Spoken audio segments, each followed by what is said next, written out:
சம்பந்தி வீட்டில் ஏதாவது பிரச்சனையா?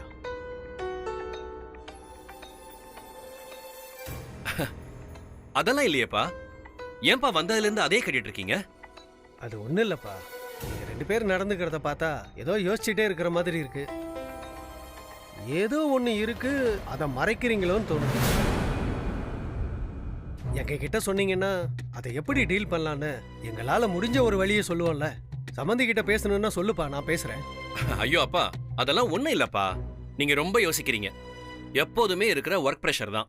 அது மட்டும் இல்லாம வெண்ணிலா அவ அப்பா வீட்டை விட்டு போனதை நினைச்சு ரொம்ப வருத்தப்படுறா. அதனாலதான் எப்பவுமே இப்படி இருக்கா. அப்படியா? அவ என்கிட்ட சொல்லவே இல்லையே.